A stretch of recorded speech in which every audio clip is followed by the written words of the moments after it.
What's going on, everybody? Welcome to A Freelance Artist Journey, where you'll see me, Jeff Burns, draw something and hear me ramble on about my experiences, thoughts, struggles, and anything else that pops into my head. In this installment, I want to talk about identifying who you are as an artist and finding your artistic voice. This is a question that I'm having to answer for myself. Before I started doing illustrations and character design exclusively, I was a graphic artist.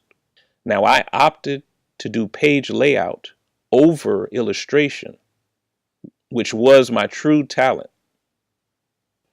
I chose graphic design because it was the clearest route to becoming employed that I could see at the time. And now I believe this is something that many artists grapple with.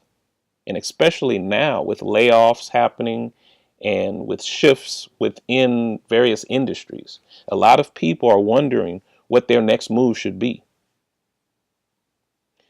But this goes deeper than just seeking a job title. Now, it's easy to say, I want to be a concept artist. I mean, that's a popular thing these days. Or to say, I want to work for Pixar doing animation. These are common goals, but we live in an uncommon world. You know, things are changing, but yet we tend to stay the same. Now, why is this? We do this because we're conditioned to. When we were small, our parents and other adults would often ask, what do you want to be when you grow up? And this has been ingrained in us from very early in our lives. And I mean, that was the question, right? If you didn't have an answer, you made up one. Oh, I want to be a lawyer, or I want to be a doctor. I want to be an engineer, because that's what you thought they wanted to hear. Not that that's what you wanted. We get the grades. We do all of these things thinking that, okay, I'll be that lawyer. I'll be that doctor. I'll make mom and dad proud. And the whole while, we're not sure if we're really honest with ourselves. And on into adulthood, we continue down a questionable path, chasing after titles, money, and recognition. Not that those things are bad, but it can be confusing when you get what you're after and still feel unfulfilled. Could this be the reason for many of the midlife crises that we have? We've all heard stories of doctors becoming comedians and lawyers opening restaurants. There are many instances of people reinventing themselves. Now, it wasn't so long ago that the only real option for artists were to either become a fine artist or a commercial artist. And with commercial art, you were either an illustrator or a graphic artist. These days, there are concept artists, visual development artists, character designers, animators, storyboard artists, and the list goes on. But even still, how do you fit in? It's only after you commit to a certain path that you really discover if it's right for you. And that can be an expensive path when we consider how expensive it is to go to college. And yet students are coming out of school unsure of their direction.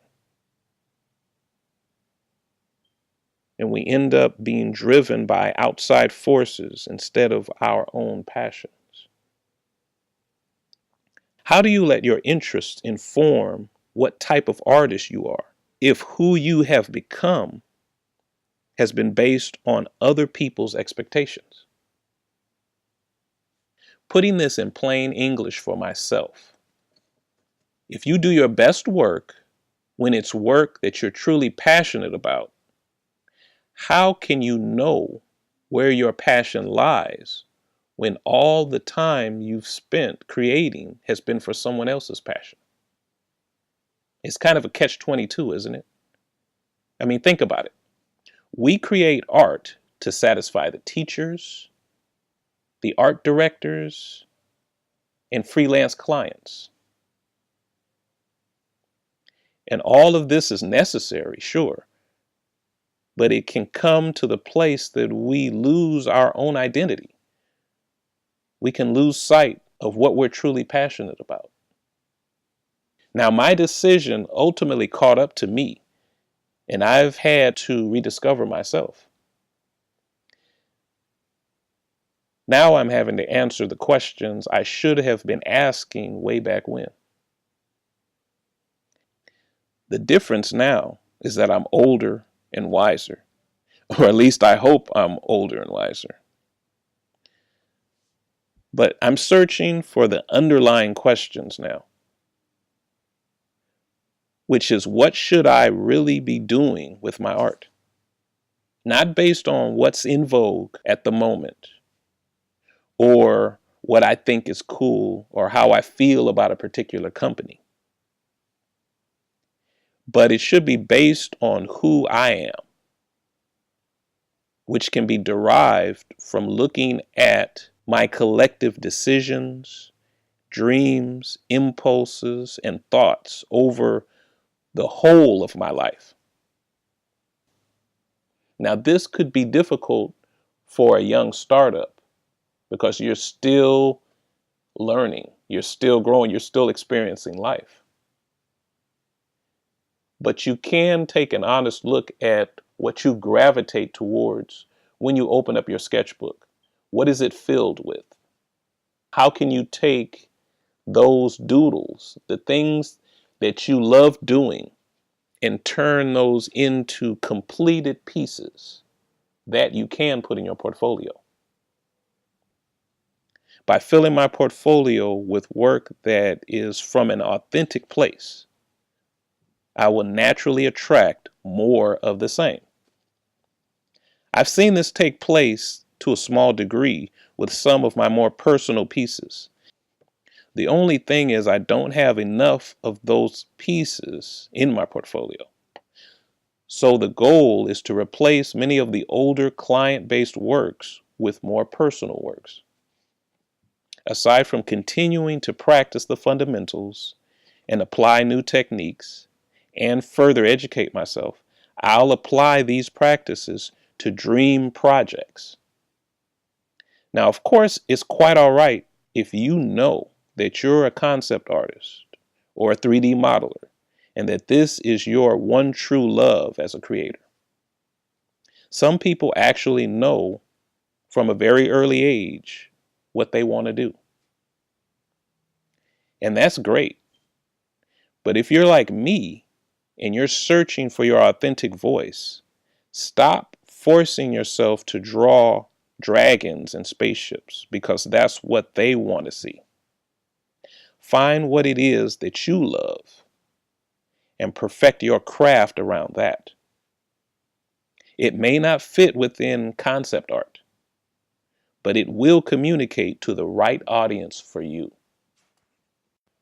Now, the irony of this video is that as you're listening to me, you're seeing me paint a World of Warcraft character for a client. I just thought that was a funny thing to point out. But somewhere along the line, part of this video drops off, so you won't see me actually do the color portion.